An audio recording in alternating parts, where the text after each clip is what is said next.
read a fascinating podcast recently focusing on things that you plan to the highest degree that completely crater out and can ruin your life potentially versus other areas in your life where you may not necessarily plan and it could be spontaneous, total improvisational.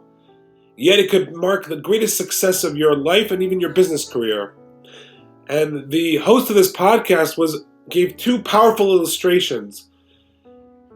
The lesser known one is that of a man named Gerald Ratner, who was a magnate in England, and he would sell these kind of cheesy, fake costume jewelry in multiple stores across the UK. He eventually built the business single-handedly to a multi-million-dollar business. He was one of the wealthiest men in England. And at some very big convention with thousands and thousands of fellow retailers, he had written and planned a keynote speech.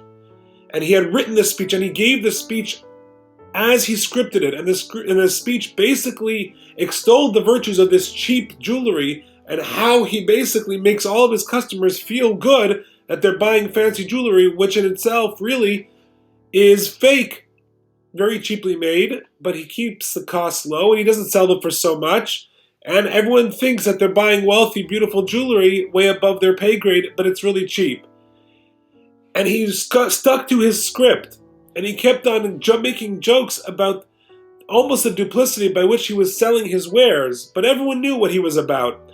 However, there was a newspaperman there who wrote up the speech, and it backfired tremendously on Ratner. He got tremendously bad press. How could you be doing this? And it was a time of austerity in England when he gave the speech, selling non-fancy things for higher prices, even though they weren't so expensive. And he lost his entire business. It totally cratered out from underneath his feet. How could it be that such a smart businessman who firmly stuck to his script and knew who his audience was and knew what his business was and knew who was in the audience, and he could not have anticipated when he looked out at the audience what was to come with this grand speech of his? On the other hand, the podcast gave the illustration of the opposite way. We all remember, and I'm sure if you haven't looked it up on YouTube by now, the famous I Have a Dream speech by the Reverend Dr. Martin Luther King on the National Mall in Washington in the late 60s.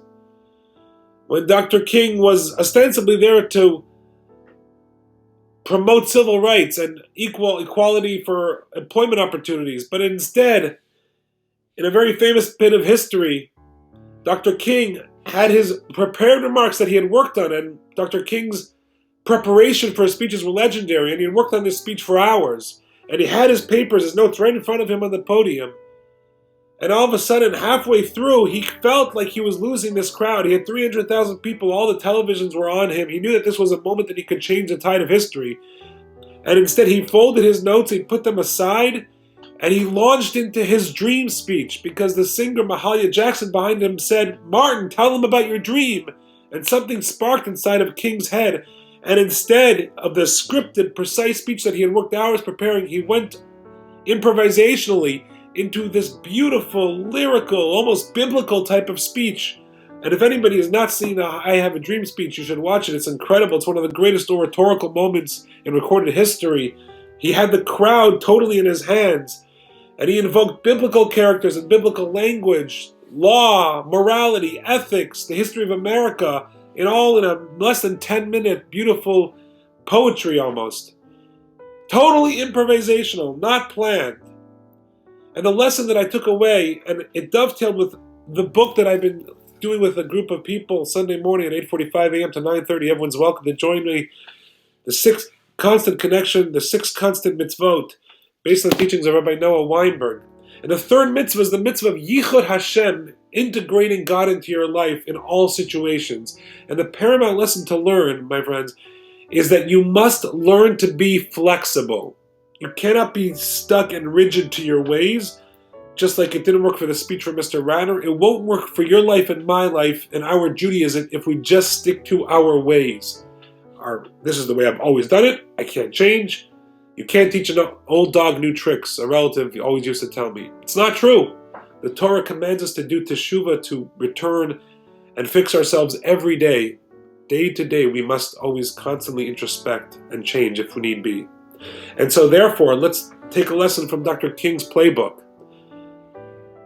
Let's take a lesson from this third mitzvah. In some counts, it's the sixth mitzvah, or the fifth mitzvah even, of the six constant mitzvahs, of Yichud Hashem, making God one. When you make God one, you understand that everything, all of human history, all of your own history, is only purely, solely from Him. And with that knowledge, that confidence that we get from that awareness, we truly feel at peace, serene, comfortable, confident that everything will work out for the best. And therefore, we don't have to be so rigid. We can be flexible because the Almighty will take care of us if we're doing the right thing. Shabbat Shalom.